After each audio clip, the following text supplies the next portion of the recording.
মিশা ভাই দেশের বাইরে, আমাদের হচ্ছে দীপজল চাচু আপাতত ওনার জায়গায় আমাদের আরমান স্যার কাজ করছে। রুবেল ভাইকে যেহেতু সিনিয়র ভাইস প্রেসিডেন্ট, ওনার অনুমতিটা ছাড়া আসলে আমরা মানে এটা তো আমরা ছোট করে চাইলেও করতে পারছি না, বিকজ আমাদের একজন সহকর্মী সে একজন আর্টিস্ট এবং একজন হিরোইন, তার অনেক বড় একটা সার্কেল আছে।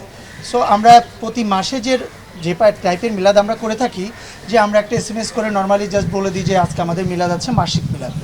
সো এইটা তো আমরা ওইভাবে মাসিক মিলাদ হিসাবে করতে পারছি না, আমাদের সবাইকে জানাতে হবে, SMS করতে হবে, ফোন করতে হবে। তো এটার জন্য আমাদের একটু টাইম লেগে গেছে, বাট যে টাইমটা লেগেছে চাইলে আমরা একটু আগে করতে পারতাম, বাট সেটা আমরা ব্যর্থ। আই থিঙ্ক আমি যেটা মনে করি, যেহেতু আমাদের আরও সিনিয়র যারা ছিলেন ওনাদের সাথে কানেক্ট করতে পারি নাই। আর আপনারা জানেন যে একটা অ্যাসোসিয়েশনে এক্সিকিউটিভ কমিটির সিদ্ধান্ত ছাড়া কোনো সিদ্ধান্ত চাইলে প্রেসিডেন্ট একাও নিতে পারে না। তা সেক্ষেত্রে আমি অর্গানাইজ সেক্রেটারি আসলে করতে পারিনি। জাস্ট আপনাদেরকে 20 তারিখ রবিবার ইনভাইট করলাম, এবং আপনারা সবাই তানিনের জন্য দোয়া করবেন।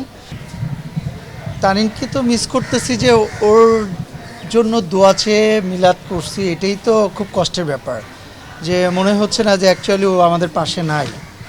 আর ও যেদিন থেকে গত হয়েছে তারপর থেকে এখনও মনে হচ্ছে না যে ও নাই, কারণ যখনই ওর মেয়েকে একা দেখছি তখনই মনে হচ্ছে যে না, হয়তো বা তানিন আমাদের মাঝে আর নাই।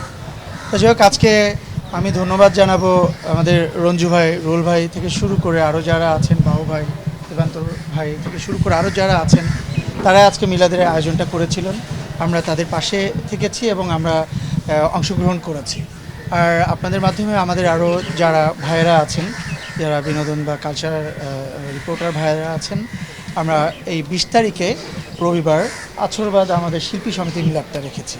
সো আমরা আপনাদেরকে কর্ডিয়ালি রিকোয়েস্ট করব যে আপনারা ইনশাল্লাহ সবাই এসে আমাদের মিলাদে উপস্থিত হবেন।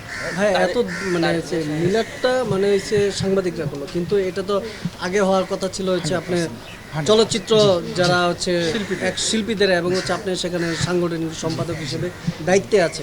তো এত পিছানো বা এত মিটিং করার পরও কি এখনো হয়নি, বা কোনো না না সংকট না ছিল? ওইটা না না সমস্যা ছিল এরকম কিছু না। আপনারা জানেন যে মিশা ভাই দেশের বাইরে, আমাদের হচ্ছে দীপজল চাচু আপাতত ওনার জায়গায় আমাদের আরমান স্যার কাজ করছে। রুবেল ভাইকে যেহেতু সিনিয়র ভাইস প্রেসিডেন্ট, ওনার অনুমতিটা ছাড়া আসলে আমরা মানে এটা তো আমরা ছোট করে চাইলেও করতে পারছি না, বিকজ আমাদের একজন সহকর্মী সে একজন আর্টিস্ট এবং একজন হিরোইন, তার অনেক বড় একটা সার্কেল আছে। সো আমরা প্রতি মাসে যে টাইপের মিলাদ আমরা করে থাকি, যে আমরা একটা SMS করে নর্মালি জাস্ট বলে দিই যে আজকে আমাদের মিলাদ আছে, মাসিক মিলাদ। সো এইটা তো আমরা ওইভাবে মাসিক মিলাদ হিসাবে করতে পারছি না, আমাদের সবাইকে জানাতে হবে, SMS করতে হবে, ফোন করতে হবে। তো এটার জন্য আমাদের একটু টাইম লেগে গেছে, বাট যে টাইমটা লেগেছে চাইলে আমরা একটু আগে করতে পারতাম, বাট সেটা আমরা ব্যর্থ। আই থিঙ্ক আমি যেটা মনে করি, যেহেতু আমাদের আরও সিনিয়র যারা ছিলেন ওনাদের সাথে কানেক্ট করতে পারি নাই। আর আপনারা জানেন যে একটা অ্যাসোসিয়েশনে এক্সিকিউটিভ কমিটির সিদ্ধান্ত ছাড়া কোনো সিদ্ধান্ত চাইলে প্রেসিডেন্ট একাও নিতে পারে না। তা সেক্ষেত্রে আমি অর্গানাইজ সেক্রেটারি আসলে করতে পারিনি। জাস্ট আপনাদেরকে 20 তারিখ রবিবার ইনভাইট করলাম, এবং আপনারা সবাই তানিনের জন্য দোয়া করবেন। এবং আমি আমার অন্তরস্থল থেকে আপনাদের জন্য অনেক বেশি ভালোবাসা রইলো, অনেক বেশি দোয়া রইলো। Thank you.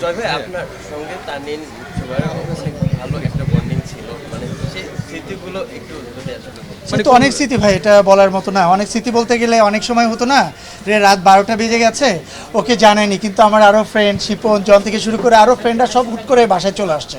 তো তখন ছেলে মানুষ, ওরা হয়তো বা একটা পিকচার আপলোড করছে, ওরা 3টার সময় ফোন দিয়ে গালাগালি শুরু করবে, বন্ধুত্বের গালাগালি যেটা হয় আবদার।